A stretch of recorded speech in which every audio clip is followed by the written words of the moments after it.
मैं हूं किशोर अजवाणी और अब दोपहर 2 बजे का कोरोना बुलेटिन। नमस्कार, मैं हूं प्रीति रघुनंदन। 2 बजे के कोरोना बुलेटिन में आप सभी का स्वागत है। देश का सबसे बड़ा नेटवर्क पूरे भारत में कोरोना वायरस से जुड़ी खबरें आप तक पहुंचा रहा है। 20 चैनल के 1200 रिपोर्टर का जो स्ट्रेंथ है वो आप तक हर अपडेट पहुंचाने की कोशिश कर रहा है।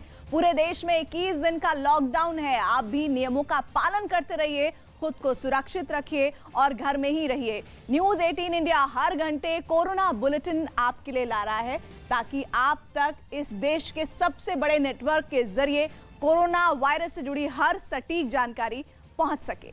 और इस बीच एक बड़ी खबर आ रही है उत्तर प्रदेश से। यूपी के सीएम योगी आदित्यनाथ ने कोरोना के खिलाफ जारी लड़ाई के लिए 11 टीमें बनाई हैं। ये टीमें 21 दिन के लॉकडाउन को सफल बनाने में जुटी है। ये टीमें लोगों तक जरूरी सामान और दवाएं पहुंचाने का काम करेंगी। इन टीमों में अलग अलग विभागों के प्रमुख सचिव और अधिकारी शामिल हैं।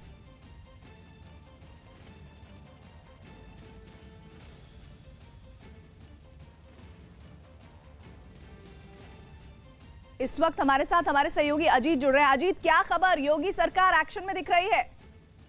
देखिए, बिल्कुल प्रीति, योगी सरकार पूरी तरह से एक्शन है और योगी आदित्यनाथ खुद एक्शन में है। उन्होंने आज 21 दिनों के लॉकडाउन को लेकर बड़ी बैठक की और 11 समितियों का गठन किया है। जो मुख्य सचिव की अध्यक्षता में यह समिति गठित की गई है। अलग अलग जो विभागों के प्रमुख सचिव हैं, वो चाहे एसीएसओम हो, सूचना हो, राहत आयुक्त हो, जो नगर विकास के प्रमुख सचिव हैं, स्वास्थ्य विभाग के प्रमुख सचिव हैं, कृषि के हैं, शिक्षा के, अलग अलग टीमें बनाई गई हैं उनके अध्यक्षता में और मॉनिटरिंग की जिम्मेदारी दी गई चीफ सेक्रेटरी को। और हर 3 समितियां 3 दिन पर मुख्यमंत्री के सामने वर्तमान में जो सुविधाएं सरकार की तरफ से दी जा रही हैं उसको कितना इम्प्लीमेंट किया जा रहा है, लोगों तक दवाएं पहुंच रही हैं, राशन पहुंच रहा है, दूध और सब्जियां पहुंच रही नहीं पहुंच रही है। और इसको देखने के लिए बड़ी खबर यह है कि प्रीति, कि सीएम खुद सड़कों पर निकले हैं। आज वो जीएमओ स्थित एक किचन में गए हैं जहां उन्होंने उसको देखा है और खाना जो बन रहा था उसकी गुणवत्ता देखी और अफसरों को निर्देश दिया है कि जो किचन सरकार चला रही है वहां से खाना लोगों को समय पर मिले, मजदूरों गरीबों को मिले, जो लोग रास्ते में फंसे हैं उन्हें घर पहुंचाया जाए। 112 जो इमरजेंसी सेवा है उसको किया जाए। और एसीपी लखनऊ की तरफ से अभी कई सारे लोगों को घर पर दवाएं दी गई है, लोगों ने ताली बजाकर स्वागत किया है। तो सरकार की तरफ से वो हर मुकम्मल व्यवस्था की जा रही है जो कोरोना से निपटने के लिए जरूरी है प्रीति। और एक जो कोऑर्डिनेशन चाहिए केंद्र और राज्यों के बीच में, यहाँ उत्तर प्रदेश में वो कोऑर्डिनेशन जबरदस्त दिख रहा है। अजीत, बिल्कुल प्रीति, यहाँ कोऑर्डिनेशन जबरदस्त दिख रहा है। उसकी वजह सीएम योगी खुद है, क्योंकि वो रोज सुबह केंद्र के अधिकारियों से बात करते हैं, वीडियो कॉन्फ्रेंसिंग करते हैं, 9 बजे अपने अधिकारियों से बात करते हैं और फिर 11 बजे एक बड़ी हाई प्रोफाइल मीटिंग करने के बाद शाम 4 बजे एसीएस होम की तरफ से प्रेस कॉन्फ्रेंस की जाती है और सभी को अपडेट बताया जाता है। तो हर घंटे अगर मुख्यमंत्री खुद रिपोर्ट ले रहे हैं और खुद एक कदम आगे बढ़कर काम कर रहे हैं तो जाहिर सी बात है सारे अफसर और जो कोऑर्डिनेशन है, कम्युनिकेशन गैप कहीं भी नजर नहीं आ रहा है। जी अजीत, शुक्रिया जानकारी के लिए। इधर पूरे देश में लॉकडाउन की वजह से हजारों लाखों लोगों की मुश्किल बढ़ गई है। काम धंधे और खाने पीने की दुकानें बंद होने से लाखों लोगों के सामने खाने पीने की समस्या खड़ी हो गई है। ऐसे में उत्तर प्रदेश सरकार ने बेसहारा और भूखे लोगों को खाना खिलाने के लिए बड़े पैमाने पर खाने के पैकेट बनवाने और बंटवाने का काम शुरू किया है। राज्य के सीएम योगी आदित्यनाथ खुद खाने की पैकिंग और उसे बांटने के काम की देखरेख में जुटे हैं।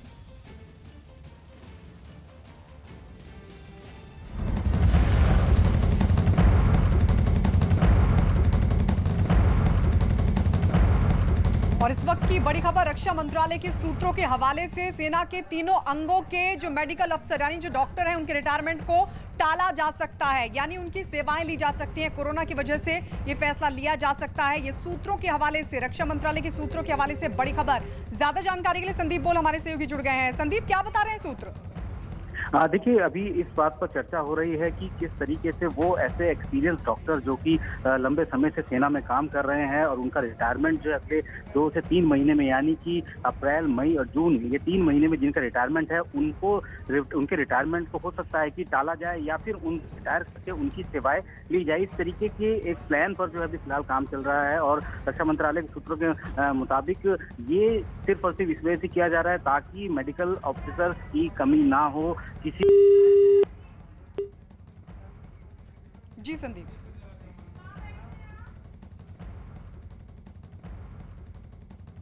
और इधर मेरठ में एक बीजेपी नेता का कोरोना पर बना एक वीडियो वायरल हो रहा है जिसमें वो एक सांस में कई बार कोरोना कहते दिखाई पड़ रहे हैं।